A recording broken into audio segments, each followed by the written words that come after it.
They are finally changing some of the rules that needed to be changed for a long time. It is official. The ABC, who are the ones who dictate the rules of the sport, have removed 12-6 elbows as a foul. For the first time in over 20 years, fighters can finally throw the 12-6 elbow and not be worried that it's going to shatter their opponent like a block of ice. That also means that Jon Jones can appeal his loss to Matt Hamill and officially be an undefeated fighter. How much does this change the game? Somewhat. The angle of the elbow can be used now in different kind of grappling scenarios, different kind of positions. The full mount is definitely going to be way more effective for fighters on top, and even fighters in the full guard where they're going to have to lean forward a bit before throwing the 12-6 elbow. And a big thing is, fighters don't have to be so worried when they're trying to finish an opponent after hurting them that they're going to get disqualified for throwing 12-6 elbows. They can get a lot more, I guess, reckless in a way, even though fighters shouldn't get reckless in those moments, but they could just start going ham with elbows as long as they're not hitting the back of the head. So no more of this 12-6 clock or determining if it's 1-7 elbow or 12-6. None of that silliness is going to be part of the sport anymore. So that's one of the rules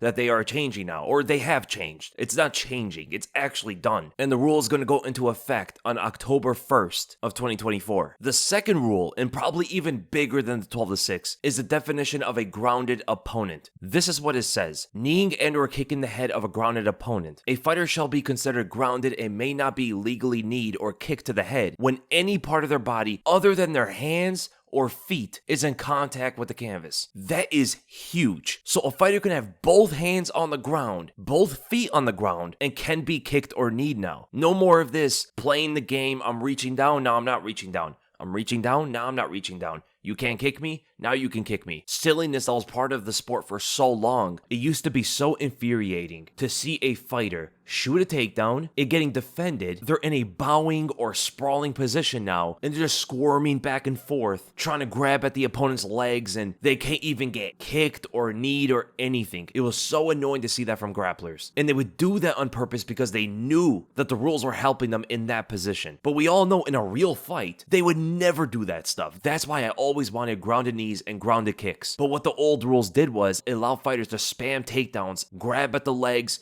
because now the only way to get at them is to grapple with them. If a fighter shot a takedown and it got defended, the only thing the opponent can do now is grapple with them. Try to get them in a submission, go to the ground on top of them, reverse the position or something like that. There could be an argument that the fighter could just back away, but there's nothing stopping the grappler from sitting on the ground and crawling up to them. The grounded opponent rule made the fight so unnaturally favorable for grapplers. Now, the reason why I'm talking about it is because it's still a thing. Fighters can still do that as long as their knees are on the ground. I'm glad they made the change to the grounded opponent, and now what would have to happen is a fighter would have to have a knee down or something like that, or an elbow down, instead of playing the game with their hands. And also before we had the whole brushing the ground with the fingers, or you would have to have your hand weight bearing. It does state what a grounded opponent was before just to show the difference here. So this is what it was before. Any part of the body other than the sole of the feet touching the fighting area floor, they could just say the ground or canvas, to be grounded, the palm of the hand, a flat palm, must be down and or any other part must be touching the fighting area floor. A single knee, arm, not fingers, makes the fighter grounded without having any other body part in touch with the fighting area floor. At this time, kicks or knees to the head will not be allowed. Fighters like Aljamain Sterling and Muhammad Mokaev will not be able to play their game. This also goes for finishes, like if an opponent is trying to finish the opponent, they must be down on their knees or their elbows to not get kicked or kneed to the head. And this is naturally going to be a big thing against wrestlers, right? Because wrestlers who shoot takedowns and miss, just having a base on the ground without their knees down, they're not going to be able to do something like that, you know? And also fighters can now carry or pull a fighter upward to get them off of their knees and start kicking their knee in their head, doing some other creative things like that. Now, it's not perfect, but it's definitely a better direction because I think grounded knees and grounded kicks should be allowed across the board. The only place it gets kind of iffy is if they're on the ground against the fence,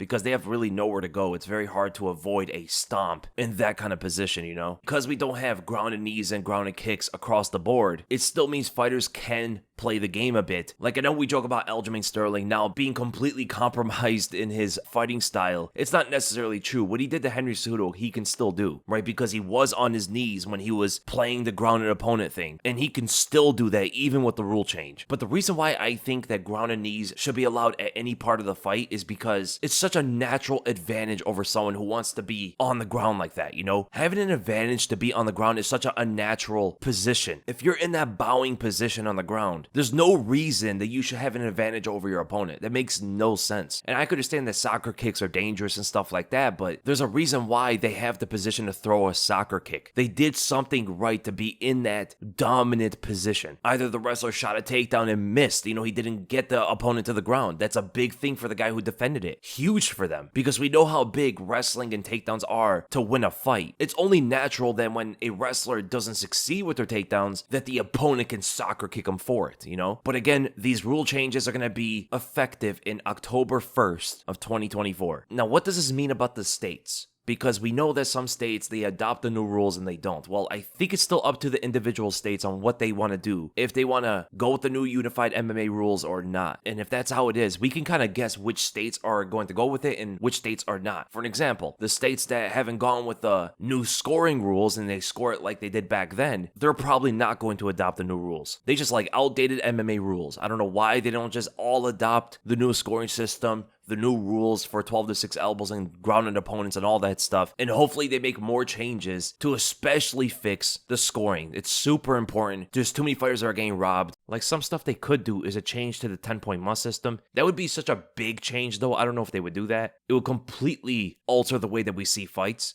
Instead of that, they might be able to put more people to score instead of just 3. They can have like 5 or 7 people to score the fight. They could try open scoring, not make cuts and lacerations as important as they are for impact of effective striking. More details, more examples of what effective grappling is, because people are very confused as to when effective striking and effective grappling trump each other. You know, when does the grappling aspect become more important than the striking aspect, and vice versa? I know that it says the closer you get to finishing the fight is the one who's going to win the round, but more details and more examples will definitely help with not only the fans understanding the fight, but even the people scoring it. Some people seem to have a problem with the vagueness on how it determines what is important in scoring a fight. But you have to have some kind of vagueness, because the more specific something is, the more fighters will have to do that exact thing, you know? So I understand the vagueness and maybe some of the arbitrary scoring system, but I think they could make it more detailed and more specific, especially when it comes to effective grappling. When you read effective striking, it's kind of easy to understand. It's the grappling part, and when that trumps the effective striking part, that gets kind of confusing. That's actually the main thing that gets kind of confusing out of the entire scoring system. Maybe they have the fight judges at home watching, maybe they have some ringside to see how that changes, but the perspectives are going to be quite different. I've been to a live event, and of course I watched from home as well, and I would say I saw more of what was going on in the fight when I was at home. It's harder to see it live, in my opinion. Maybe some people see it differently. Maybe they scored the fight easier in the arena, but I wonder if the judges scored it maybe just watching the screen, if that would change it a bit, you know, if that would actually be better for the fighters. They probably do have a screen right in front of them, but when you're in the arena live, you can't help but watch the fight in person. And maybe if they're watching through the fence, they are missing some of the sequences, some of the impact of the strikes and stuff like that. But there are definite things they can do to improve the scoring system, in my opinion. I think it's definitely better than boxing's. Boxing's scoring system is incredibly arbitrary and super vague, like way more vague than MMA. And that's why we see the crazy scorecards in that sport, because one of them is scoring for defense more. One of them is scoring ring generalship more. One of them is scoring aggression. You know, they're scoring different things because they're all kind of equal in a way, or at least that's the way that it seems when you read about it. So I do definitely like the rule changes. Good on everybody on the committee. Good for the ABC to finally get rid of the 12 to 6 elbow. It is not more dangerous than the other elbows. In fact, like the regular elbow where you're smashing down on the opponent with their body weight behind it is more powerful, and it's always been. The only thing tricky about the 12 to 6 elbow is the angle that they throw it. It's harder to defend because they're hitting down with just the point. That could be a lot harder to defend that single small area of surface. So leave in the comments below, what do you guys think about the rule changes? Do you guys like it? And what else should they go to? Which fighters do you think are going to be affected by this the most? Of course, guys like Aljamain, of course, other wrestlers that like to lay and pray and play the game against the opponent, but wrestlers are also going to benefit with the 12 to 6 elbows. So there's a bit of a pro and con for specific styles here. And I'll see you guys in the next video.